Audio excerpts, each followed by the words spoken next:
After the breakup, it only took a single word from Serena to ensure that nobody in the entertainment industry dared to offer me a job. Her tight circle of wealthy, judgmental friends finally felt comfortable enough to voice their dislike of me. They would say things like, "I never liked Elias's vibe anyway," or "He acts so arrogant all day long," and tell her, "You were just too good to him." They told her she had spoiled me rotten. They told her to relax, insisting that I loved acting so much that I would be back crawling on my knees within 3 days. 3 days. They bet I would crack by tomorrow. Serena sat in the center of the crowd, listening to them with an indifferent expression on her face, silently agreeing with everything they said. Later, I was spotted meeting a woman they didn't recognize. The headlines read, "Superstar Elias caught on a blind date in his hometown, and she's a total knockout." After the video dropped, it went viral online immediately, topping the trending topics. The studio lot was freezing in the dead of winter. A bone-chilling cold permeated every corner of the set. My hands pressed against the rim of the artificial lake, which was crusted with ice. My thin costume was already waterlogged, dragging me down. I took a deep breath and sank back to the bottom of the water. Suddenly, the director shouted from above, "Elias, change the angle. I'm cutting to a close-up. I need to see that emotion the instant you open your eyes." I climbed out of the water, shivering uncontrollably. My assistant, Sarah, rushed over to wrap a thick down blanket around me. During the break, I overheard 2 extras whispering nearby. Is it true the Silent Winter starts shooting next week? Can they really replace the male lead now? I heard the director spent a year looking for him out of thousands of candidates. After all that effort, how can they just swap him out? I don't know, the gossip blogs just broke the news this morning. Heard he offended some big shot.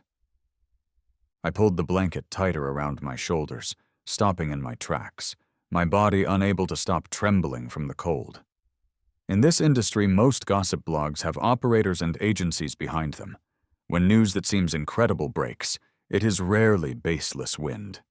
As for whether the news becomes fact, that depends on how the stakeholders spin the narrative. Plus, I remembered that night when everything completely fell apart. Before I left the villa, Serena looked at me with eyes that looked like dark, rolling storm clouds. As soon as I got to the dressing room, Sarah handed me my phone. "It's Mitch." I gripped the phone, hesitating for a long time before finally putting it to my ear. There was a moment of silence on the line. After a few seconds, his voice came through, cold and hard. "I don't know if I should call you stupid or pitiful. I don't have the power to fix this mess. I only got involved in your crap because I was blinded by the money and listened to that woman." I pursed my lips and stared at the floor. "If it really comes to that, I'll find a way to pay the damages." He laughed, a harsh sound. "Billions in breach of contract fees. How are you going to pay that? If your brain hasn't frozen over on that set yet, listen to me. Take the earliest flight back to New York. She's at the club. You go there, lower your head, and everything gets solved." I told him sincerely, "If I go back, I'll die, Mitch." He didn't say another word and hung up the phone. The top spot on the trending list was now Elias replaced in the Silent Winter, followed by a dark red breaking tag. I clicked into the thread. The top posts were from the usual gossip accounts that had been running hit pieces on me since I got famous. My team knew exactly who owned them. Usually, unless there is egregious slander, teams don't engage. Artists aren't afraid of bad press. They're afraid of no one caring. After scrolling through a few posts, I finally saw that name referenced as a comparison. The movie The Silent Winter had been highly anticipated since pre-production. Producer Hayes had a reputation in the industry for having the Midas touch. Director Vance was a legend in cinema. Add in the golden screenwriter Cole, and people were breaking their heads trying to get even a minor role. When I was preparing, I wrote a character biography as thick as a book, covering almost every character in the film. Back then, I was filming another project while stealing every spare moment to study the role. Sometimes, after wrapping late at night, I wouldn't even have time to shower before diving into my room to practice over and over. At that time, Serena and I weren't like this. When I accidentally fell asleep on the sofa holding the script, she would occasionally visit my hotel near the studio. She'd quietly crouch on the carpet, skillfully remove my makeup while I slept, and then carefully help me into bed. She knew better than anyone how much effort I had put in to get cast in The Silent Winter. The day I found out I got the lead, I pretended to be calm on the outside, thanking the director with a normal expression. But back at the hotel, I hugged Serena tight. She flusteredly hugged me back, letting me hold on for dear life. Laughing, I extended my hands to mimic the director for her. You know what? He held my hand and said, "Elias, thank you for letting me see you.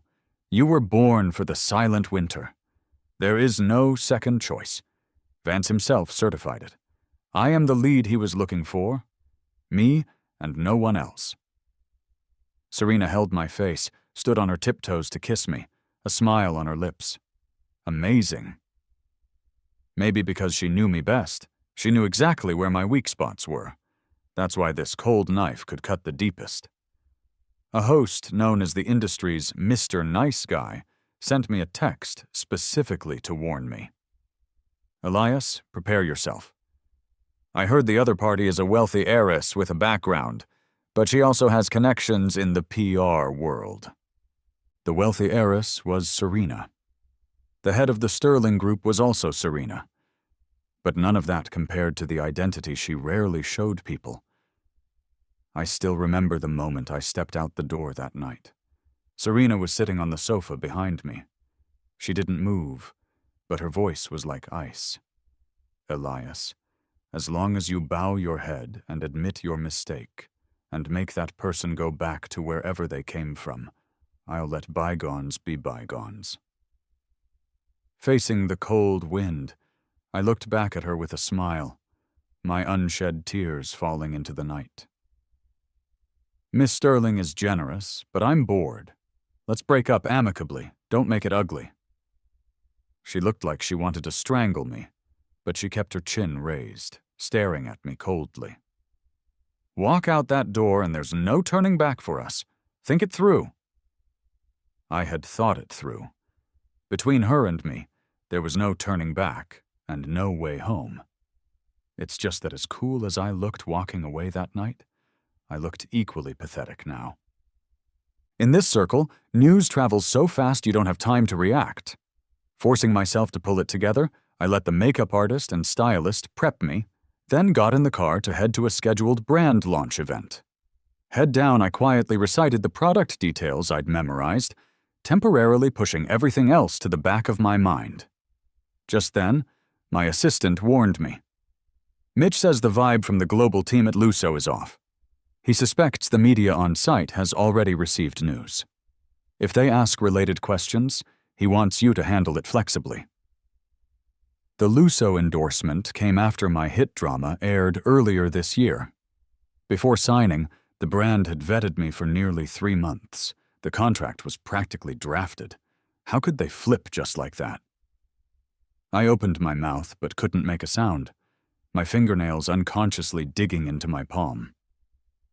It's not rare for rivals in the entertainment industry to intercept resources. But unless an artist has broken the law or has a massive scandal, usually no one dares to reach directly into someone else's pot to steal food this blatantly. Outside the car window, flashbulbs flickered like lightning. The piercing light cut through the glass, dancing recklessly across my pale face. Faces distorted by eagerness pressed against the window like a pack of greedy wolves waiting to tear me apart alive. "Elias, we heard Lusso replaced you as global ambassador. Is it true?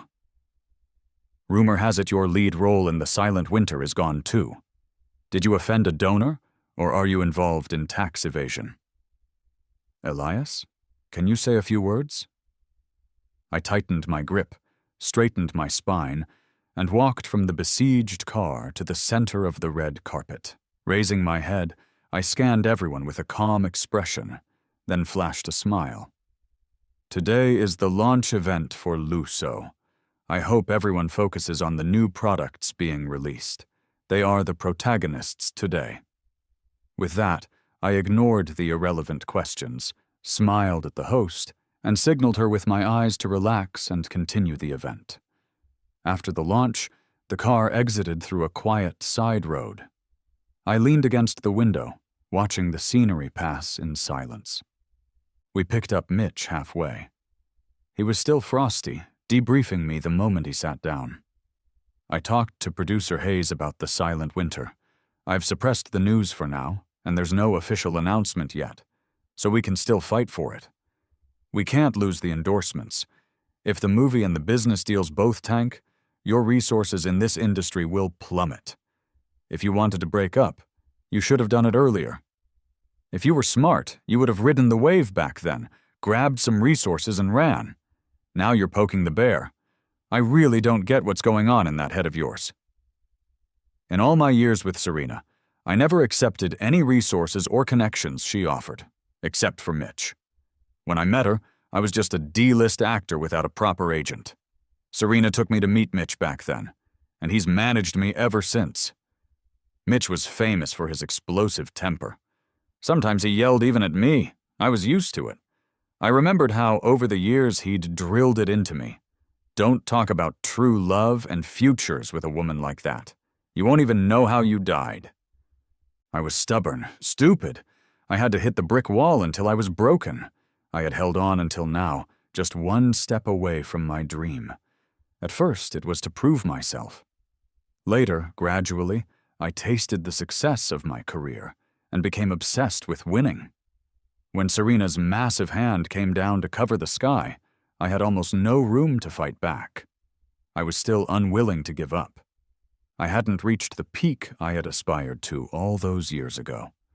A few days later, Mitch told me the producer of The Silent Winter was at the Imperial Club. I drove over immediately. When I was with Serena, she brought me here many times. The waiter saw me, bowed out of habit, and invited me in without reservation. When I pushed the door open, Mitch was already half drunk in the private room. Seeing me standing there in a daze, he laughed coldly. "What are you standing there for? Do I need to teach you?" Thanks to Serena, I had rarely needed to schmooze or attend these kinds of business dinners over the years. I awkwardly poured wine, awkwardly smiled, and fawned. "Producer Hayes, Director Vance, I've prepared for The Silent Winter for so long. I almost treat it as the next milestone of my life. I can say with confidence, as long as you two don't give up on me, I won't let you down. I can see the blood and sweat you've put into this movie. Are you really okay with letting it go? Are you okay with letting it shine with a flaw?" Around the table, everyone watched us in silence. Director Vance averted his eyes, looking pained. Producer Hayes pushed up his glasses, stood up, picked up his wine glass, tapped it against mine in the air, and downed it. "Elias, I hope you find better opportunities. We just don't have the fate this time."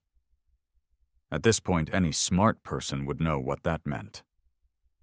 Outside the room, Mitch leaned against the wall, lit a cigarette, and pointed to the end of the hallway. "Elias, I've managed you for years. Because of that woman, Serena, I've cursed you out plenty. I was afraid you'd break up with her, but also afraid you'd get too tangled up. I calculated your downfall, but I never expected you to pull a stunt like this. Not even God can save you now. The real God is right over there. It's the last chance for your career. Your choice." That private suite at the quiet end of the hall. I knew it better than anyone. "Serena, I'm telling you, after this whole sequence of events, he'll definitely come back kneeling and begging you within 3 days. He's just an actor in a dirty circle, addicted to putting on airs, looking all high and mighty all day. I've hated his guts for ages. You were just too good to him, spoiled him beyond belief. That's why he dared to go out and embarrass you." The speaker was Serena's best friend, Bianca. I still remember the first time we met. She was friendly enough, calling me little brother and asking where I was from. Later, seeing me appear with Serena, she became exceptionally harsh toward me over the years. But usually she wouldn't judge me this sharply in public.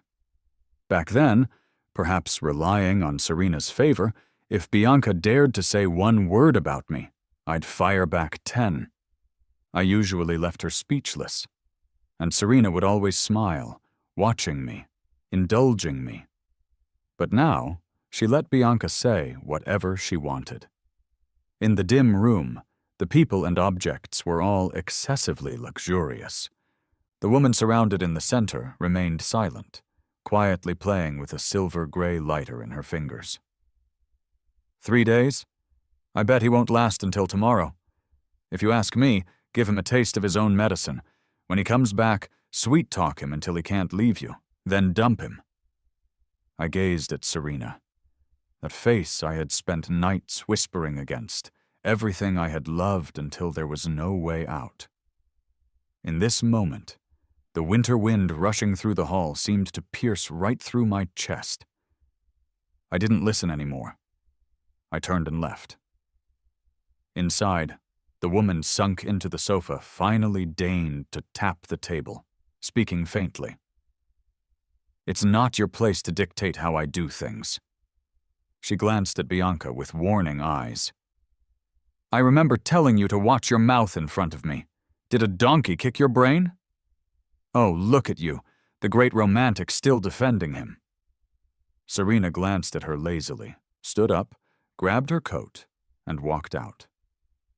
Someone nudged Bianca's arm. "Cut it out. I thought you liked Elias. Didn't you give the idea for his birthday gift that one year?" Bianca took a deep breath, watching Serena leave. "No way. A filthy outsider looking down on everyone all day. Damn fake nobility. He thinks our money is dirty. I get annoyed just looking at him. Why did you have to poke the bear right now? Can't you see she doesn't want to break up with Elias at all? She's Serena Sterling. Have you ever seen anyone stomp on her face and walk away unscathed? Isn't it precisely because that person is Elias?" Bianca didn't speak again. She watched Serena's retreating back and exhaled a puff of smoke. When I met Serena, I was just an extra on set. Back then, talent scout was still a glittering profession. Sharp eyes outlined the innocence and dreams of countless boys and girls, including mine. The memory of being chased down the street by a scout was old now. I only remember his praise. "You were born to be a star." I was confident and bold then. I was great at school. How hard could acting be? Don't tell me acting doesn't need education. Aside from talent, acting is about learning and diligence. I learned everything quickly and well. Acting was no exception. If nothing else, I'd use brute force study tactics. Once I had money, I'd go to acting school. It wasn't a problem. Unfortunately, scouts only discover. They don't cultivate. After that, it was sink or swim. Even roles I won through auditions could be snatched away halfway. It wasn't until the third time Serena came to the set that she properly tapped my shoe with the tip of her high heel. "Follow me. I'm rich. Whatever movie you want to shoot, I can get it for you." I heard she was a wealthy heiress from New York. Her best friend was inside, fawning over the female lead, while she stood outside, frowning impatiently. She looked like she would never come to a place like this again, yet she came 3 times in a row. I looked up at her. She was truly beautiful, beautiful enough to make one lose focus. I ignored her, looking down to pick at my tasteless boxed lunch. "You're bluffing?" She smiled but didn't speak.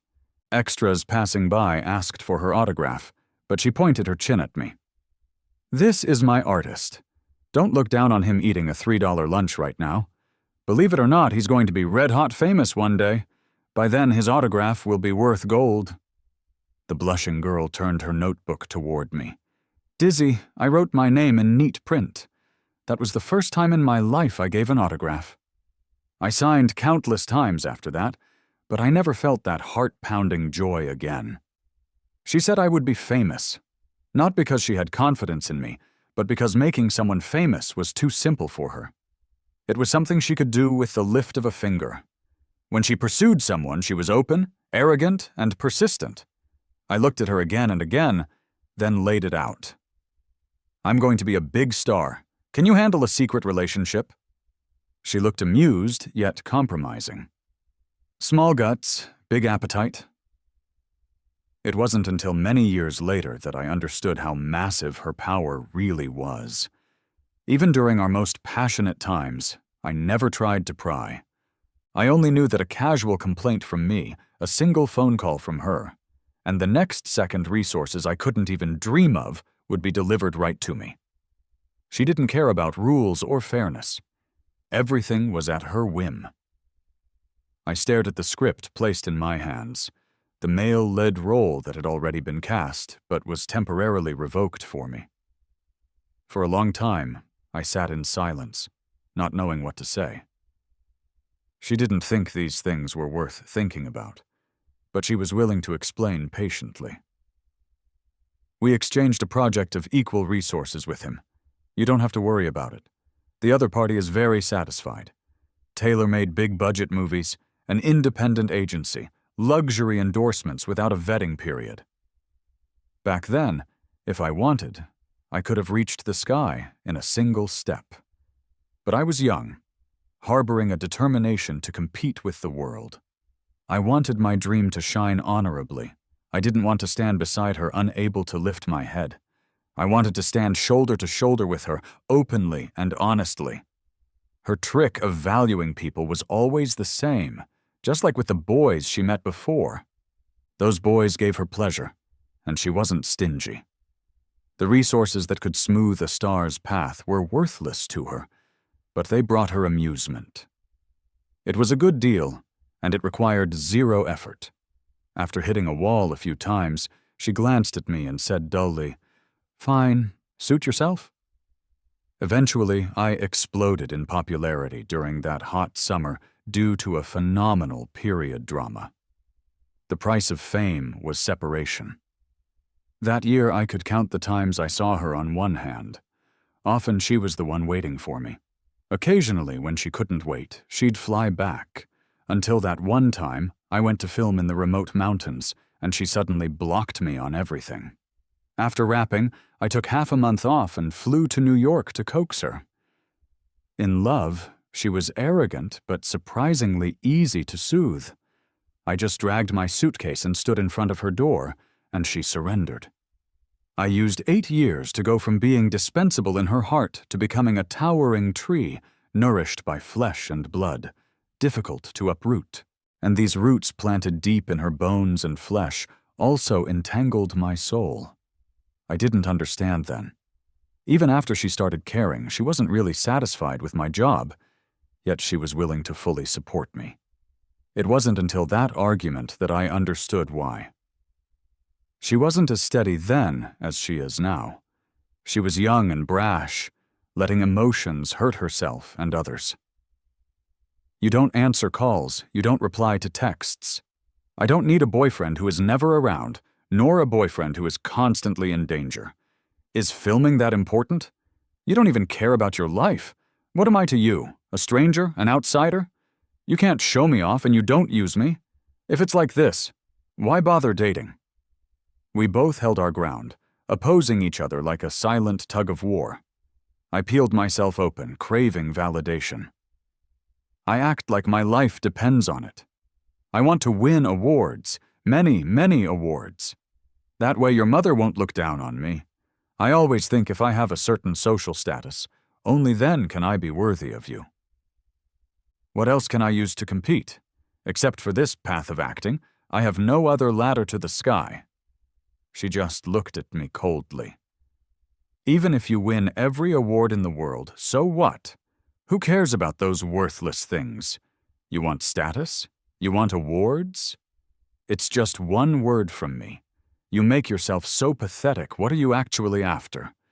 If you truly wanted to stand by my side, you should have thought about how to walk the path I planned for you, instead of wasting time on these meaningless things." Her words were too heavy. They smashed the wound until it festered. She lowered her head and apologized over and over. She never needed to apologize in her life. She used almost a lifetime's worth of apologies on me. What was I after? Many times I wanted to ask myself, what was I after? Seeking true love isn't profitable. Seeking money isn't worthy. Serena, you always asked me, what are you to me? This is the answer. My dream, which I once cherished so dearly, was used by me as a bargaining chip to love you. The car drove out of the club parking lot. As it turned, I looked out the window. A person stood under the street lamp, wearing a long black coat, a scarf loosely draped around her neck. The cigarette in her fingers flickered. Her gaze looked straight at me. This was the first time we'd seen each other in all these days of panic. The security at the gate automatically stopped the car for her. She walked over. Her expression was cold, her tone thin. "You came to find me. Why didn't you come in?" I looked at her through the window, a foot of distance between us. "Forcing me into a dead end? Is this what you wanted to see?" She crushed the cigarette in her hand, a cold sneer appearing on her lips. "Elias, all these years, did you really think about a future with me? Your eyes only see your dreams, only those worthless awards. You know my family doesn't like you.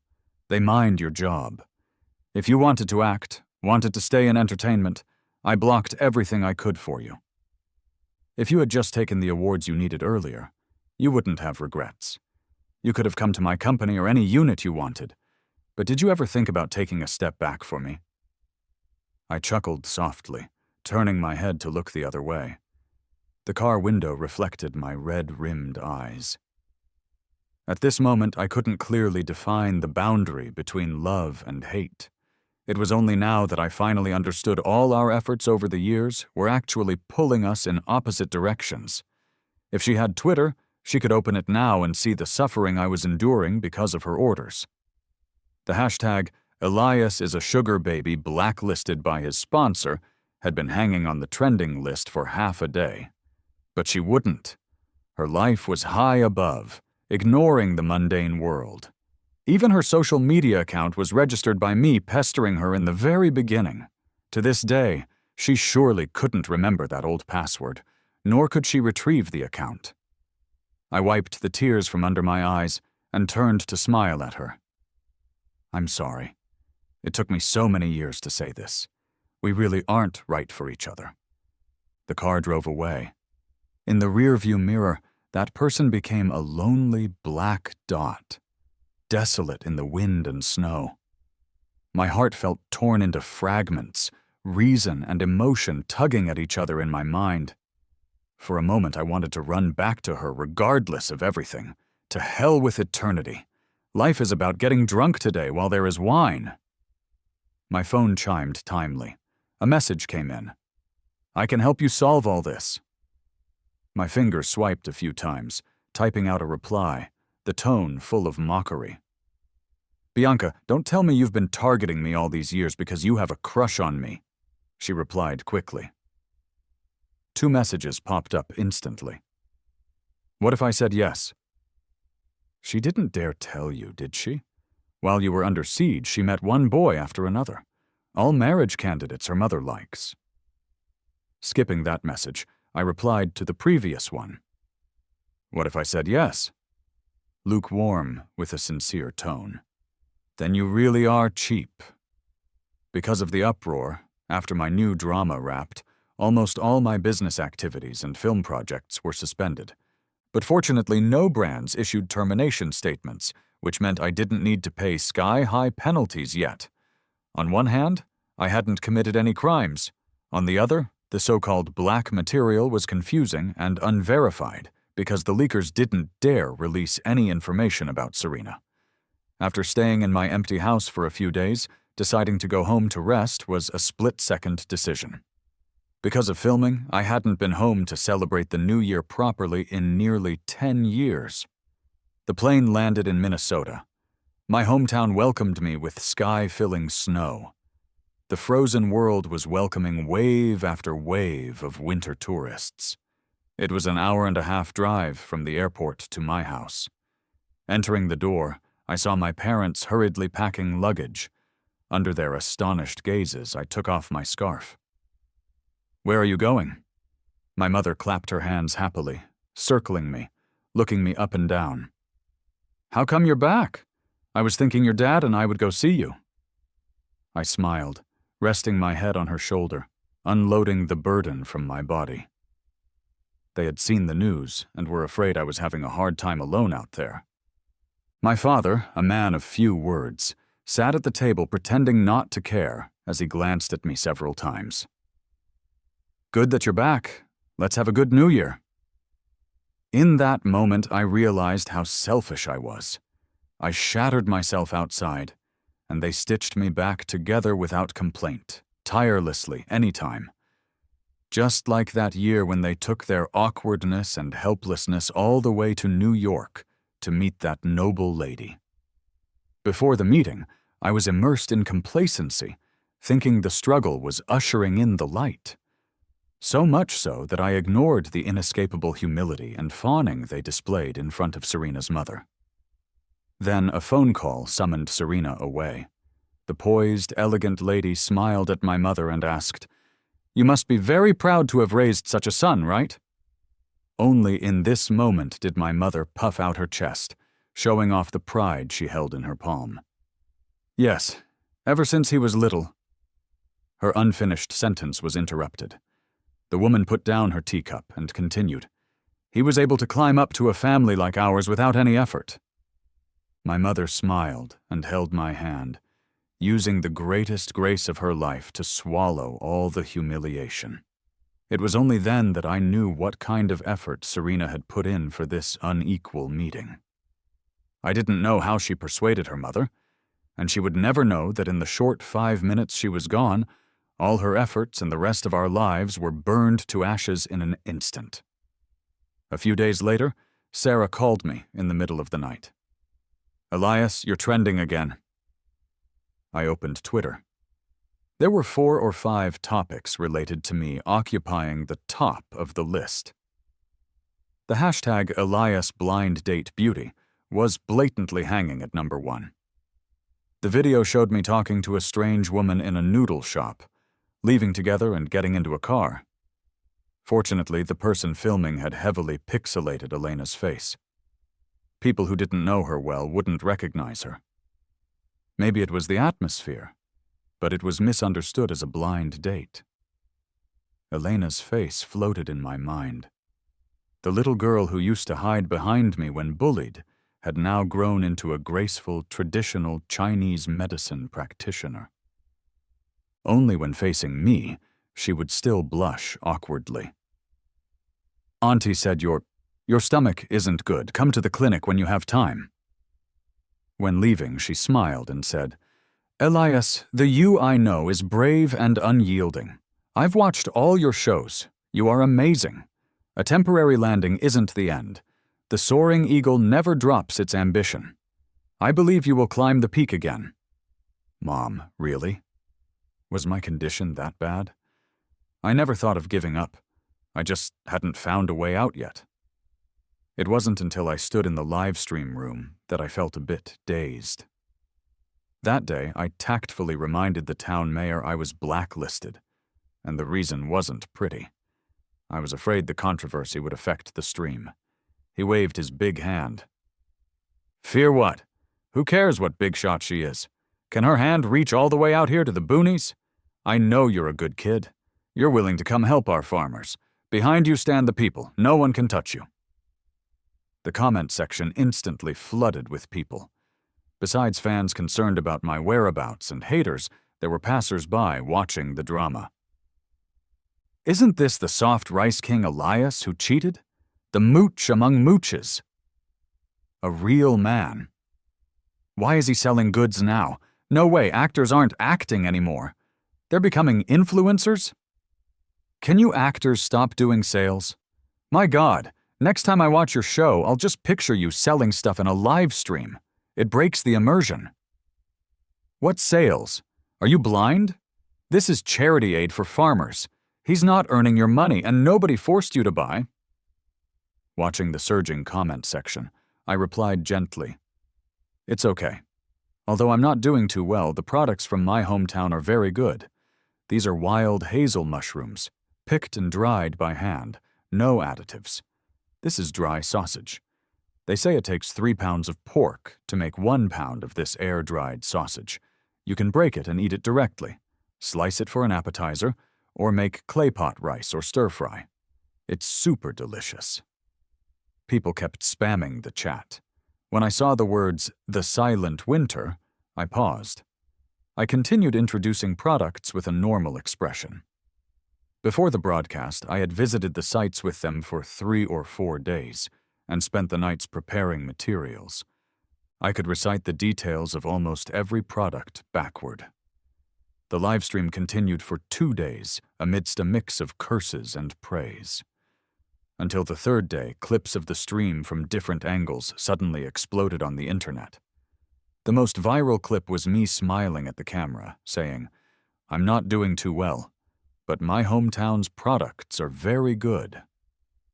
All my past achievements and history, my obscure actions were dug up and reinterpreted. Many people commented below, "Elias, you are good, you are very good, and your family's stuff is good too." On the 3rd day, catching everyone off guard, the inventory of 20,000 orders sold out within seconds of opening. The host beside me was a young guy who had returned to his hometown to work. Seeing this, he almost cried. Only then did I bend down to look closely at the comments. "I'm crying. Elias, with this kind of perseverance, you'll succeed at anything you do." Have you ever seen a celebrity live stream where they explain the origin of a product so seriously? If you didn't say he was a star, I'd suspect he went and farmed it himself. Who the hell is trying to ruin our Elias? You guys have been digging for days and haven't found any dirt. Doesn't that prove something? Huh? No dirt? Isn't being a sugar baby dirt? LOL, he's so handsome. Oh my God, even without makeup. I smiled silently. The massive malice was being compressed into a corner by the influx of kindness, becoming something I didn't need to care about. More and more people flooded the room. I struck while the iron was hot and continued introducing products. "We still have wuchang rice. Please feel free to order." The soft voice came from the phone. Serena tossed the phone onto the desk, then picked it up after a while and propped it up. Mitch opened the door and entered, seeing her expressionless face. "He's an actor. What were you thinking letting him do this kind of live stream? This isn't about what I think. Shouldn't I ask you?" Mitch looked at her. "Isn't it you who forced him until he couldn't get roles or business deals?" He and Elias were in the same boat, both backed into a corner. That day in the private room at the club, before Elias arrived, Mitch had drunk a lot of wine while fawning over them. Since gaining a foothold in the industry, especially with a giant Buddha like Serena standing behind him, he had never been this servile. Producer Hayes, Director Vance. He had held up his glass, smiling. "Didn't we agree to use our Elias? You personally decided on him as the lead. No one knows better than you how suitable he is. How did it suddenly change? You two tell me, is there any wiggle room for this movie? Can I, Mitch, beg for it?" People at the table advised him. He had so many artists under him. Elias was just one. If he's discarded, he's discarded. Mitch thought to himself, he's different. Elias is different. The first time he saw Elias, a boy in his early 20s, he truly was born to be a star. 6'1", a devastatingly handsome face, but with eyes that were utterly cold and an ambition that couldn't be extinguished. Before meeting Mitch and Serena, he was squeezed out everywhere. Roles he had secured were snatched away at will. He couldn't even get a role as a face-showing servant next to the lead. Others were doing internships. He was taking extra work everywhere. Roles with no lines, roles without showing his face, playing dead bodies. He took them all. Under such difficult circumstances, his college exam scores never lagged. He even graduated with honors. Mitch initially looked down on him, thinking he was just another useless vase arranged by a woman. At first, the kid would cautiously explain, "I'm not a mooch. She's my girlfriend. We're just dating normally." Seeing Mitch ignore him, he stopped explaining, overturning all prejudices with one achievement after another. When Mitch was slandered by his ex-wife, his reputation ruined and his child almost taken away, Serena, afraid he would affect Elias, wanted to replace him without hesitation. It was Elias who would rather fight with her to keep him, accompanying him to fight the lawsuit and get the kid back. Thinking of this, Mitch looked again at the silent Serena and mocked. At first, didn't you dislike that his love was too intense, that it annoyed you to the point of avoidance? Why are you now insisting on finding the love you once dismissed? In their 3rd year together, Serena still didn't care much about Elias. That silly kid told everyone he met he was in love. Who would have thought? She was lukewarm, terrified of his appearance, telling everyone, "This kid is good at everything except he loves talking about sincerity. What is that worth?" When Elias heard this, he came back and locked himself up for 3 days, unable to eat. It wasn't until Mitch punched him in the shoulder that he pulled himself together and went to work as if nothing happened. In the quiet moments, he was full of defiance. "The more she fears it, the more I want her to treat me with sincerity." Thinking about it now, Mitch still thought he deserved it, asking for trouble. What kind of person was Serena? Even after all these years, he had never figured her out. The only time he got close was when he went to pack things for Elias and accidentally glimpsed a bright red passport. Serena turned around, smiling mockingly. "Did I not give him a chance? Look at what he did, one woman after another." "Who is forcing whom?" Mitch countered. "You were with him for 8 years. Aside from his parents, the person who understands him best should be you. 8 years of time couldn't buy your trust. You actually believe he would cheat? You questioned yourself and you insulted his heart." The woman Serena's mother found was really green and awkward. Elias had leaned against the doorframe, watching her trembling as she put something in the water glass. He was expressionless, silent. In just an instant, he made a decision. Subsequently, a photo of Elias entering and leaving a hotel with a strange woman went viral online. Someone like Serena, her class, her identity, destined her to naturally lack too much empathy. She couldn't learn to look people in the eye, couldn't understand the suffering of the mundane world. She might have Elias in her heart, but the love brought by looking down from above could never penetrate the flesh to reach the depths of the soul. She wouldn't understand what Elias's worthless persistence over the years was, nor could she understand his thin, pitiful self-esteem. But in this society, for a successful man, if a woman stands beside him, regardless of whether she's useful, all his success will inexplicably be attributed to that woman. Let alone a woman like Serena Sterling. Mitch wasn't really afraid of her anymore these years. No matter how he cursed, Serena didn't pay much attention. But he forgot that Elias wasn't here now. He blurted out, "You rich people really love being bitches." Serena looked at him coldly. "Get out." When Mitch rolled out, he slammed the door heavily, relieving a bit of his anger. He wasn't too worried about Elias right now. This move was played well. If he came back in the future, he'd have extra leverage. "Elias, you will succeed at anything you do. The mercy of fate is that as long as you keep walking, it always prepares a path for you." With this belief, I smiled and walked out the door, instantly seeing the woman in the icy world. I didn't have time to wonder how she found such a remote place and made her way here. Under the dim street lamp, I didn't know how long she had stood. It was freezing tonight. Thick ice and snow covered the road. Because there were few pedestrians, the snow wasn't cleared in time. Serena walked toward me, her steps crunching in the snow. I watched her like this, then suddenly spoke.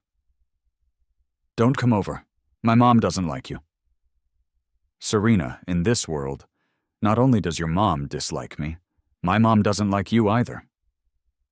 She stopped, looking at me with weary eyes across the short distance. "Elias, show me the place where you grew up." She still remembered what I had mentioned countless times that year. "When there's a chance, I'll take you back to my hometown. That place is small. We can hold hands on the street and no one will recognize us." When I loved to the extreme, I wanted to tell her all the past she hadn't been part of, preferably measuring the land I grew up on inch by inch, bringing her to see it in person. But back then, she had little interest.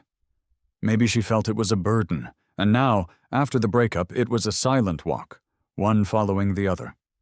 Serena stopped at the hotel entrance. She was used to luxury hotels, places costing thousands a night at the minimum. The place in front of her, $40 a night, was incongruous even with the shoes on her feet. But this was already the best hotel here, the only business hotel. She turned to look at me, her gaze seeming to cross 1,000 mountains and rivers. "Elias, come back with me. After we go back, do whatever you want." "Between us?" Crossing my arms, I looked up, smiling and interrupting her. "Did the matchmaking go well? The guys you met were all good, right? Not annoying enough to make you struggle between two ends?" She pressed her lips together, saying nothing. I left silently. After getting in the car, I reached into my pocket, and my fingers touched something. I took it out and looked at it under the passing streetlights. A piece of paper folded into a heart. Written on it were the words, "Makeup coupon," in my handwriting. So childish. I chuckled, reading those 3 words. I rested my head against the window, tears sliding down silently. Serena back then had said the same thing. So childish. I promise you, for many, many years to come, this coupon allows Elias to make up with you unconditionally once. How could she dig out these things that should have been thrown away and travel 1,000 miles here with them? The car turned around, arriving at the hotel again. Serena was still standing at the door. Her eyes were still indifferent to the world, only the cigarette in her fingers burning with a bit of worldly air. I placed the item in her palm, looking straight at her. "Serena, we aren't making up. We made it ugly when we separated. This time, let me say goodbye properly. Between us, let it end here." Her face was very pale. Her already fair skin looked increasingly transparent. "Give me a little more time."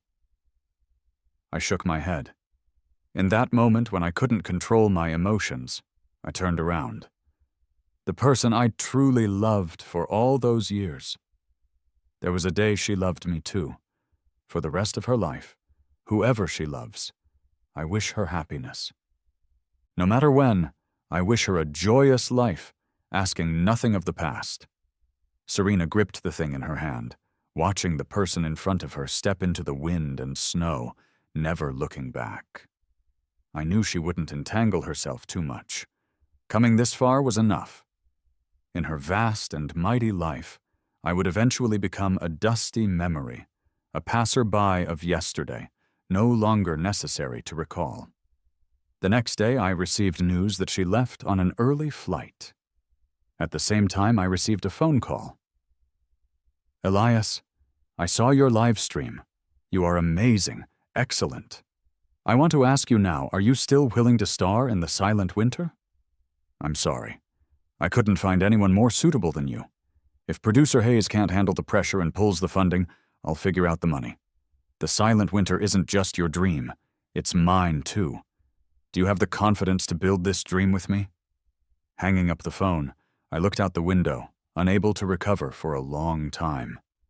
In this moment, I suddenly remembered many past events. In those memories, I met my dream first, then I met you. I'm going back to where the dream began. This time I'm still alone, but I will make it take root and sprout, blooming into the most brilliant flower.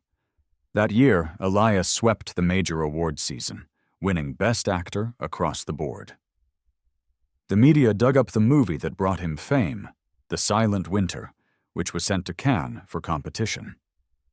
A pearl not covered by dust, unpolished jade finally glowing. This was the world's praise for him.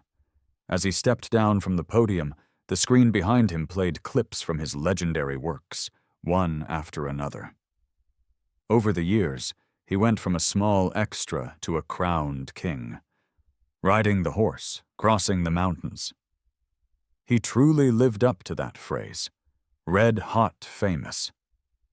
Amidst the tireless discussions, a video quietly climbed the trending topics.